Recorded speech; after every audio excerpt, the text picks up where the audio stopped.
भाषण देती हूँ।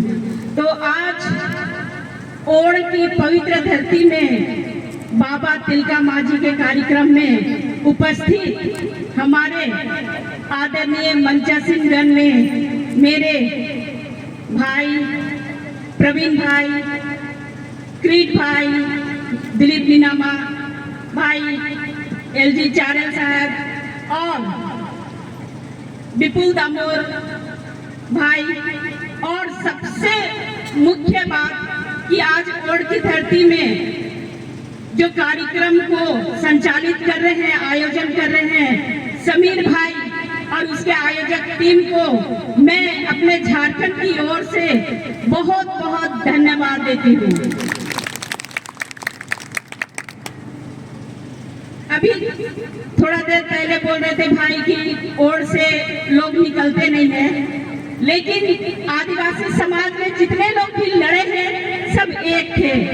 तिलका मांझी एक थे, बिरसा भगवान एक थे। तो आज अगर लोग नहीं भी निकले तो हमको भीड़ से ज्यादा भिड़ने वालों की जरूरत है। तो सबसे प्रथम मैं अपने वक्तव्य को शुरू करते हुए मैं इस ओण की धरती जो यहाँ पे पाल दड़वाव है आपका ऐतिहासिक स्थल, जिसमें हमारे हजारों आदिवासी शहीद हुए हैं, उसको मैं नमन करते हुए, जोहार करते हुए मैं अपना वक्तव्य शुरू करती हूँ। सबसे पहले ये जान जाइए, क्योंकि आज हम बहुत घनी विषम परिस्थिति से जूझ रहे हैं कि आदिवासी चहुं तरफ से संघर्ष कर रहा है, लेकिन इस संघर्ष के पीछे हमको अपने इतिहास को जानना जरूरी है। सबसे पहली बात कि आदिवासी कौन है, बता सकते हैं इनमें से आप जितने लोग भी आए हैं, हमको ये बता दीजिए कि आदिवासी कौन है, तब हम आदिवासी की हक लड़ाई की बात करेंगे। सबसे पहले हम ये जानेंगे नहीं कि आदिवासी कौन है तो हम लड़ाई नहीं लड़ सकते हैं। कोई बताएगा? बहुत कार्यक्रम हो रहे, पूरे भारतवर्ष में कार्यक्रम चल रहा है आदिवासी अस्तित्व की लड़ाई के लिए, लेकिन सबसे पहले हमको जानना है कि आदिवासी कौन है।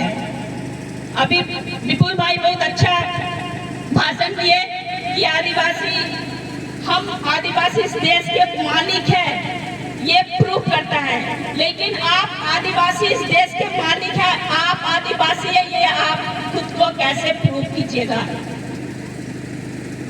बता सकते हैं?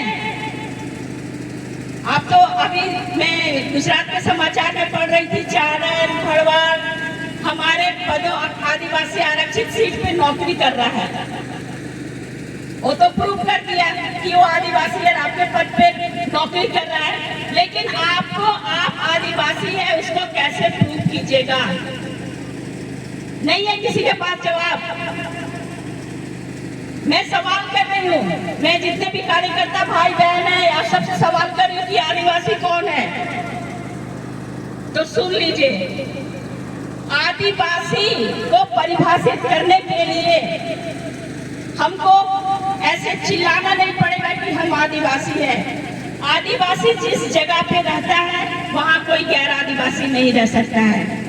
आदिवासी जंगल में रहता है, आदिवासियों के पास उसकी सबसे विशिष्ट संस्कृति है जो भारत क्या पूरे विश्व में किसी और के पास वैसी संस्कृति नहीं है। पूरे विश्व में आदिवासी हिंदू से अलग है। आप खुद को आदिवासी बोलते हैं, लेकिन जो गैर आदिवासी है वो खुद को भी आदिवासी बनाने में लगा हुआ है। तो आप खुद को आदिवासी साबित नहीं कीजिएगा तो फिर लड़ाई कैसे लड़िएगा? इसी के लिए सबसे पहले आप खुद को आदिवासी साबित करने के लिए सर्वप्रथम आपकी संस्कृति का होना जरूरी है, आपकी भाषा का होना जरूरी है, आपके जंगल का होना जरूरी है, आपके जमीन का होना जरूरी है, आपके नदी का होना जरूरी है, आपके पहाड़ का होना जरूरी है। और है हमारे पास हमारी संस्कृति है, हमारे पास हमारी भाषा है, हमारे पास अपनी विरासत है, इसी के लिए हम आज आदिवासी हैं। मुझे नहीं पता कि दामोर का मतलब क्या होता है, मुझे नहीं पता कि नीनामा का मतलब क्या होता है, मुझे नहीं पता कि खड़ाड़ी का मतलब क्या होता है, लेकिन मेरे झारखंड में जितने भी आदिवासी टोटम है, सबका मतलब प्रकृति से जुड़ा हुआ है। मैं बरखा लकड़ा, लकड़ा का मतलब क्या होता है? लकड़ा का मतलब होता है शेर। तिरकी, तिरकी का मतलब क्या होता है? तिरकी का मतलब होता है पेड़। सारे जितना भी गोत्र है सब हमारे प्राकृतिक से जुड़ा हुआ है। हम कोई मंदिर में जाकर के पूजा नहीं करते हैं। हमारा जितना भी पर्व त्योहार होता है सब हम पेड़ की पूजा करते हैं, क्योंकि हमारा पूरा झारखंड प्राकृतिक से जुड़ा हुआ है। आज हम तिलका माझी की बात कर रहे हैं। मैं जिस जगह से आई हूँ, झारखंड की पवित्र धरती ने बहुत सारे वीर वीरांगनाओं को जन्म दिया है। उसी की मिट्टी आज मेरे खून में है, इसलिए मैं शायद आज मैं बहुत क्रांतिकारी हूँ, मैं बहुत बोलती हूँ। मैं पूरे भारत का भ्रमण करी हूँ निस्वार्थ तरीके से, ताकि आज मैं यही सोचती हूँ कि मेरे पूरे भारत के आदिवासी एक हो जाएगा तो शायद हमें अपने अधिकार के लिए इतनी संघर्ष नहीं करना पड़ेगा। आप जान जाइए, सबसे सर्वप्रथम बात कि आप आदिवासी हैं, इसको प्रूव करने की जरूरत नहीं है, क्योंकि इसको प्रूव गैर आदिवासियों ने किया है कि भारत का मूल निवासी आदिवासी है। राखी गढ़ी सुने? राखी गढ़ी ये हरियाणा में है। वहां पर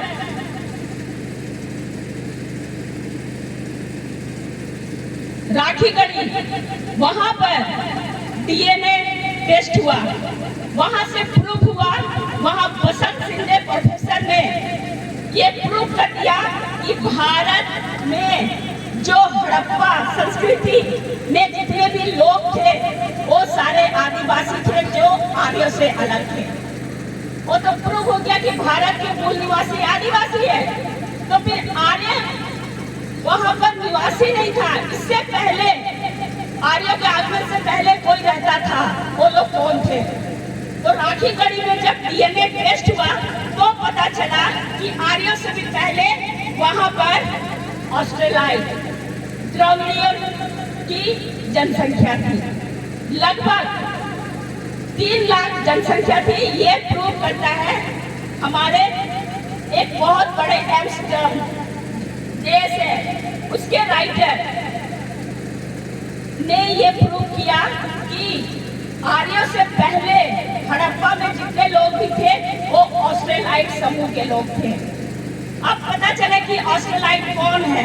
पूरे विश्व में 4 समूह हैं, एक आर्य, एक ऑस्ट्रेलाइट, एक मंगोलाइट और एक द्रविडियन। हम सब जितने बैठे हुए हैं ना, सब जान जाइए, ये जानना जरूरी है कि आपका समूह क्या है। आप आर्य समूह से नहीं है जो यहाँ के हिंदू लोग हैं, आपका समूह है ऑस्ट्रेलाइट, जो हमारे राखी गढ़ी के अनुसंधान में हमारा डीएनए मिला है। भील, आप सब भील कम्युनिटी के हैं, जितने भी हैं आप सब भील कम्युनिटी के हैं, तो आपका रक्त समूह ऑस्ट्रेलाइट है। ये आपको जानना पड़ेगा कि आप कौन है, आपका रक्त समूह क्या है, तभी हम बात कर सकते हैं। आप जितने भी भील हैं ये ऑस्ट्रेलाइट है, तभी हम अपने आप को मूल मालिक बोलते हैं। ये गैर आदिवासी जानता है कि आर्य लोग बाहर से आया था, लेकिन आज देखिए मोहन भागवत का स्टेटमेंट देखिए कि हिंदू आदिवासी है। हम नहीं बोल सकते हैं क्योंकि हमको ज्ञान नहीं है कि आदिवासी कौन है। हम अपने आप को कैसे प्रूव करेंगे कि हम आदिवासी हैं? हमारी एक अपनी पहचान है, हमारी संस्कृति है। क्या गैर आदिवासी रहेगा हमारे जैसा जंगल में रहेगा, अमेज़न में रहेगा? अमेज़न में आदिवासियों में कितने संरक्षित किया है वहाँ के संसाधनों को कि पूरा विश्व को 20% ऑक्सीजन मिल रहा है हमारे आदिवासी विस्तार से। आदिवासियों को आज सारे लोग जंगली बोलते हैं, लेकिन आप प्रूव करते हैं ना, ये सरकार भी मान गई है कि आदिवासी यहाँ के मूल निवासी है। इसका सबसे बड़ा उदाहरण है अंडमान के जरवा आदिवासी। जब सुनामी आया था, जरवा लोग वहाँ से सैकड़ों करोड़ों साल से रह रहे हैं। उनको विस्थापित नहीं के लिए सरकार वहाँ पर नहीं जाती है, क्योंकि वो लोग मुट्ठी भर है, लेकिन उनसे डरती है। क्यों? क्योंकि उनके पास अपनी ताकत है। मुट्ठी भर है, लेकिन उसके पास अपनी ताकत है।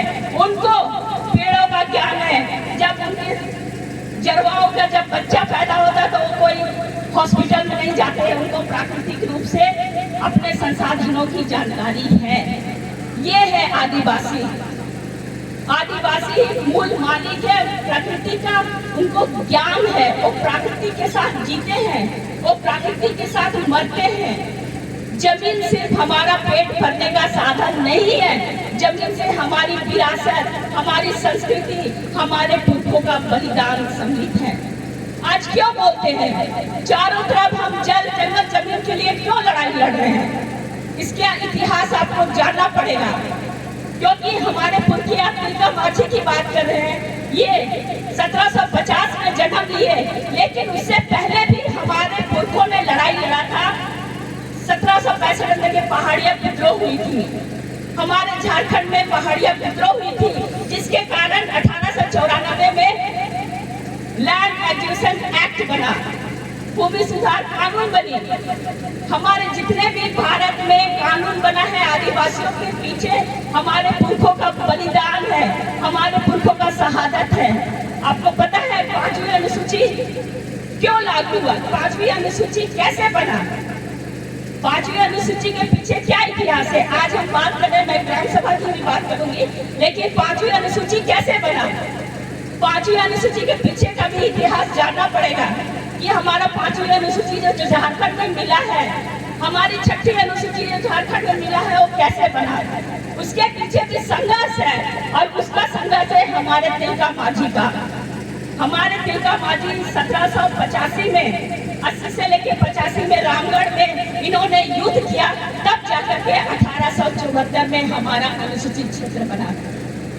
वही अनुसूचित क्षेत्र को संरक्षित करने के लिए जब संविधान बन रही थी, तब उसको 5वीं अनुसूची के तहत उसको एक अलग सा 5वीं अनुसूची मिला, 6ठी अनुसूची मिला, जिसमें पूर्ण रूप से आदिवासियों का, जहाँ पर आदिवासी की संस्कृति आंशिक रूप से थी, उसको 5वीं अनुसूची में रखा, और जो पूर्ण रूप से संस्कृति है उसको 6ठी अनुसूची में रखा। ये संविधान का 244(1) में 5वीं अनुसूची है, संविधान का 244(2) में 6ठी अनुसूची है।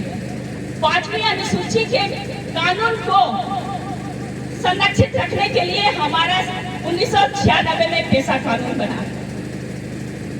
हमको ये जानना पड़ेगा, क्योंकि संविधान में जितने भी कानून बने हैं हमारे आदिवासियों के लिए पर्याप्त कानून है, लेकिन हमको जानकारी नहीं है।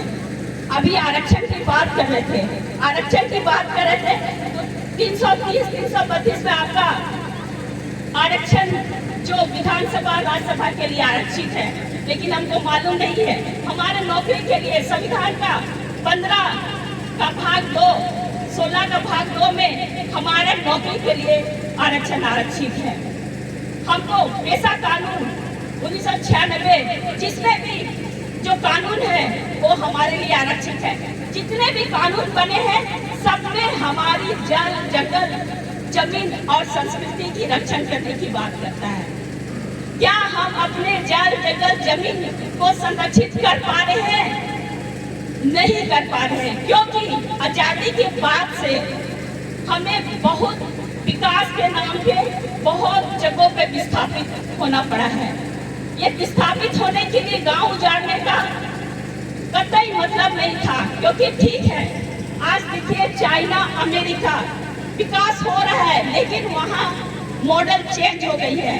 वहाँ पर विकास के लिए अब गांव को उजाड़ा नहीं जा रहा है, सिर्फ 1-2 गांव उजाड़ रहे हैं विकास के नाम पे। लेकिन हमारा जो यहाँ का प्लानिंग कमीशन है, जो मॉडल तैयार करती है, उसको कोई पड़ा नहीं है।